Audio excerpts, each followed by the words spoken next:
मृणालिनी जांभळे तुमचं मी सक्षमा नारीमध्ये स्वागत करते। दिवाळी संपली, नववर्ष सुरू झालं। प्रत्येक जण प्रत्येक माणसं दिवाळीमध्ये खूप फराळ खूप मिठाई खाऊन अगदी भरपूर झालेले आहे। आता नववर्षात सगळेजण एक पण करतात की आता आपल्याला डायटिंग करायचं आहे, आपल्याला योगा जॉईन करायचं आहे, आपल्याला जिम जॉईन करायचं आहे आणि ते करतातही। पण त्याचप्रमाणे दातांची निगा कोणी करतं का? कोणाच्या मनात विचार तर येतो की आपल्या शरीराप्रमाणेच आपल्या दातांसाठी पण काहीतरी ट्रीटमेंट करावी किंवा त्याची देखभाल करावी, असं येतं का तुमच्या मनामध्ये? त्यासाठीच आज आपण बोललेलो आहे डेंटिस्ट डॉक्टर सुषमा पाटणे यांना। नमस्ते मॅडम, धन्यवाद। डॉक्टर सुषमा, पहिल्यांदा तर तुम्ही तुमची माहिती सांगा। मी डॉक्टर सुषमा पाटणे, व्यवसायाने डेंटिस्ट आहे आणि मागच्या 20 वर्षापासून डेंटिस्ट्री करते आहे आणि डेंटिस्ट्री माझं हे पॅशन आहे। आणि मला एक काय म्हणायचंय की आपण प्रत्येक गोष्टीसाठी डॉक्टरांकडे जातो, मग ती सोनोग्राफी असू दे, ब्लड टेस्ट असू दे, डॉक्टरांनी सांगितलं की आपण चाललो तिकडे। पण त्याचप्रमाणे मला हेही विचारायचंय की आपण डेंटिस्टकडे कधी जावं? Mrunali, very good question. डेंटिस्टकडे ना नॉर्मली जनरली लोक त्यांना दातात दुखायला लागलं की जातात, पण ती फार ऍडव्हान्स स्टेज होते। मी सजेस्ट करेन तुम्ही डेंटिस्टकडे दर 6 महिन्याने गेलं पाहिजे। का? कारण दात हा शरीराचा असा अवयव आहे जो स्वतःहून कधीही रिपेअर होत नाही किंवा करेक्ट होत नाही। म्हणजे तुम्हाला जर हाताला कट झालं, फॉर दॅट मॅटर तुमचं एखादा फ्रॅक्चर जरी झालं आणि तुम्ही तुमच्या नकळत तो हील होऊन जातो, चुकीचाही हील होईल, मालालाही नाही होईल, पण तो हील होतो। पण दातात प्रॉब्लेम झाली की ते ठीक होत नाही आणि त्यासाठी तुम्हाला डेंटिस्टकडे गेल्यावर अगदी इनिशियल स्टेजला जर तुम्ही त्याची माहिती झाली तर तुम्ही त्याला तिथेच रिपेअर करू शकता। कारण काय काय लोक कसं घरगुती उपाय करायला जातात, म्हणजे निलगिरीचं तेल लाव किंवा लवंग ठेव, त्याचा खरंच काही उपयोग होतो का?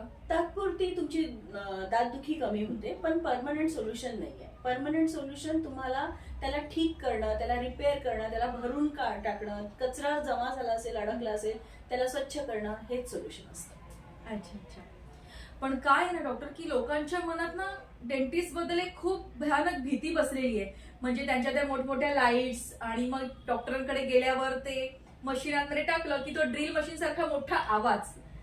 मग ह्याच्या व्यतिरिक्त दुसरी अजून काही ट्रीटमेंट आहे का की ते अजून करू शकतो आपण? अगं मृणालिनी, एवढंच काय, डेंटिस्ट पासून डेंटिस्टला अवॉइड करण्यासाठी बरीच कारणं आहेत। त्यातलं हे एक कारण, आता नवीन डेंटिस्ट्री फार इव्हॉल्व्ह झालेली आहे। नमस्कार, माझं नाव रुपाली धवन, माझी आई Rajshree Dhawan.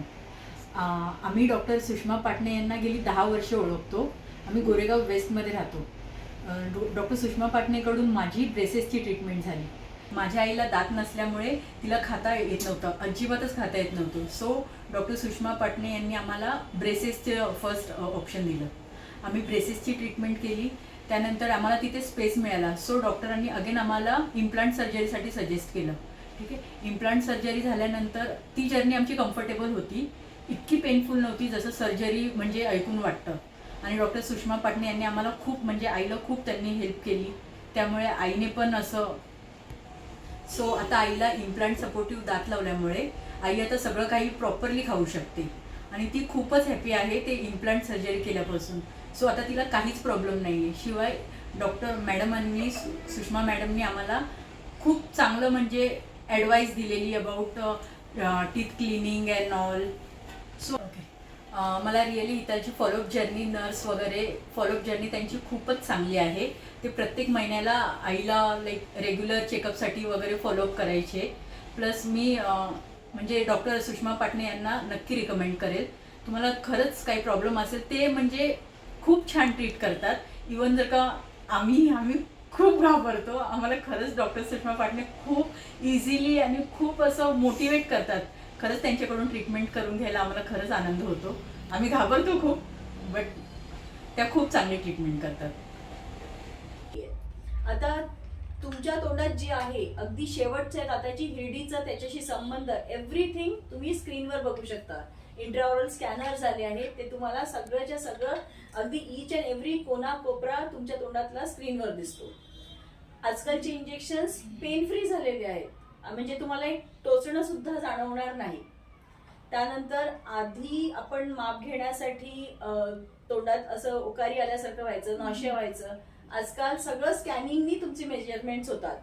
So drill machines बद्दल बोलतेस, ड्रिल मशीन्स नॉइसलेस आलेल्या आहेत, इलेक्ट्रिकल मशीन्स आहेत. सो डेंटिस्ट्री फार इव्हॉल्व्ह झालेली आहे, पेनचं नामो निशान नाही आहे. आणि दातांची निगा कधीपासून घेतली पाहिजे? Good question. दातांची निगा खरं सांगू तर बाळ गर्भाशयात असल्यापासून घेतली पाहिजे. गर्भाशयात असल्यापासून? येस, डेंटल केअर गर्भाशयापासून सुरू झाली पाहिजे. कारण की दुधाचे दात जे असतात ना ते तुमच्या गर्भाशयात असताना बनतात. त्यांचं डेव्हलपमेंट, त्यांचं ग्रोथ बाळ जेव्हा गर्भाशयात असतो तेव्हाच होतं. तो फर्स्ट इयरचा होतो तेव्हा त्याचे पूर्ण दात तोंडात आलेले असतात. म्हणजे 6व्या महिन्यापासून ते तोंडात दिसायला सुरुवात होतात, पण त्यांचं डेव्हलपमेंट हे गर्भाशयातच झालेलं असतं. त्यामुळे आईच्या कॅल्शियम लेवल्स फार महत्वाचे असतात. म्हणजे प्रेग्नेंट लेडीच्या कॅल्शियम लेवल्स, तिच्या आयर्न लेवल्स हे दुधाचे दात बनण्यासाठी फार महत्वाचे असतात. हे लेवल्स बरोबर असतील तर दुधाचे दात स्ट्रॉंग असतील.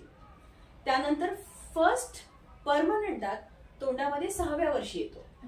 सो पहिल्या वर्षापासून 6व्या वर्षापर्यंत तुमच्या परमनंट दातांचं डेव्हलपमेंट होत असतं. सो त्या वेळामध्ये तुम्ही जे कॅल्शियम खाता, जे न्यूट्रिशन घेता ते तुमच्या परमनंट दाताचं भविष्य ठरवतं. सो प्रेग्नेन्सीपासनं पुढे दर 6-6 महिन्यात तुम्ही डेंटिस्टला दाखवलं पाहिजे. पहिले त्यांची डेव्हलपमेंट करता आणि नंतर त्यांच्या जोपासणी करता. आणि जेव्हा दात किडायची सुरुवात होते, म्हणजे कुठलाही दात, तेव्हा आपली पुढचे दात नाही किडत, आपल्या दाढा किडतात. बरोबर. आणि मग त्या दाढा काढल्या जातात. पण बरोबर. जेव्हा त्या दाढा काढल्या जातात तर त्याचा काही अपाय बाकीच्या दातांना होतो का? हो हो, नक्कीच. आता दाढा का किडतात? कारण दाढा ह्या फार मागे असतात, तिथपर्यंत ब्रश जातच नाही.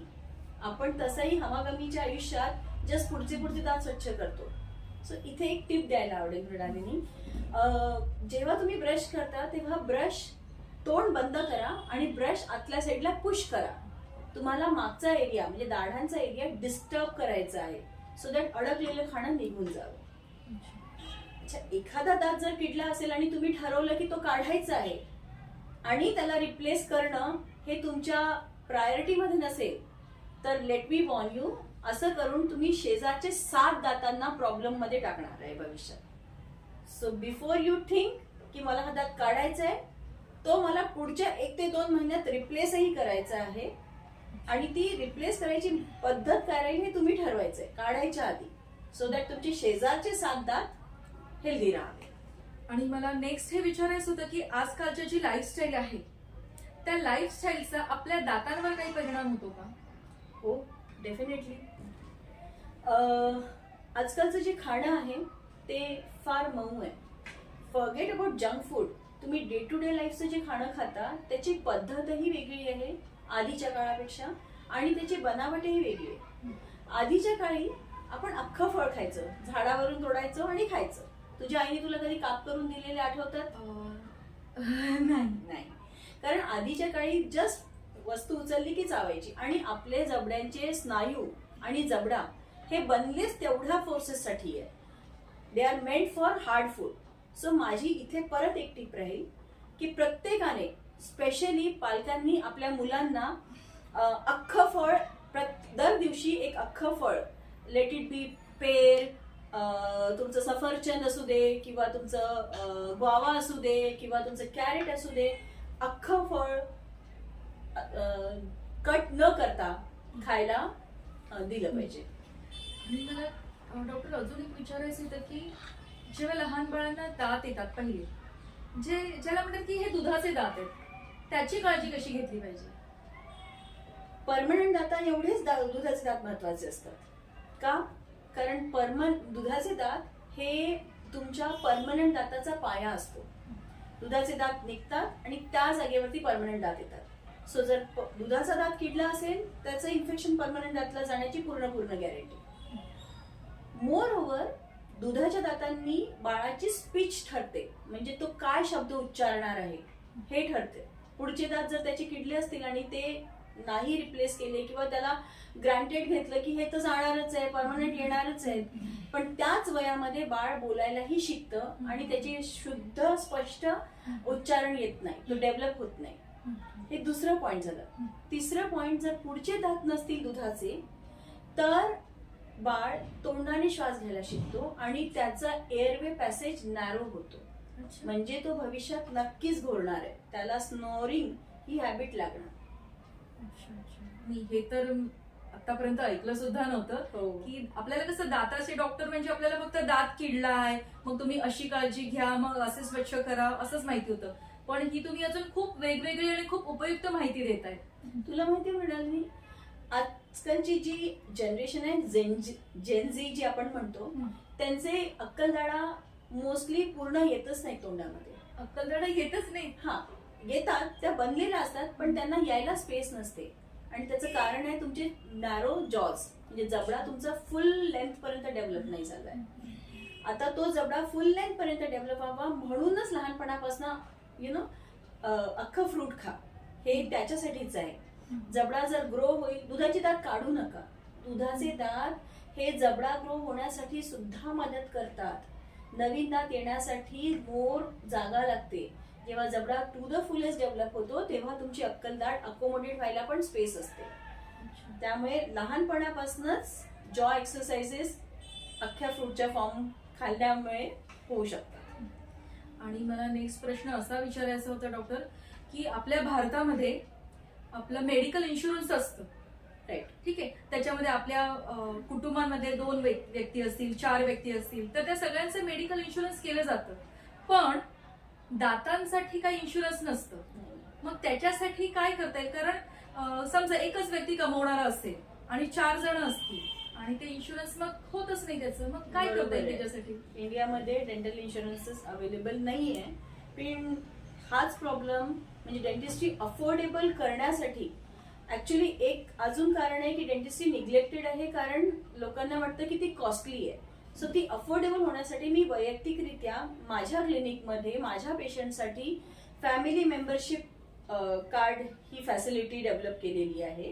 तुमचं क्लिनिक बोरिवलीला आहे, राईट? माझं क्लिनिक सरोज डेंटल क्लिनिक आणि इम्प्लांट सेंटर या नावाने बोरवली वेस्ट देवीदास लेनला आहे. त्याची लिंक तुम्हाला खाली मिळेलच आणि त्याचा फोन नंबरही आहे, त्याच्यावर तुम्ही नक्की कॉन्टॅक्ट करा.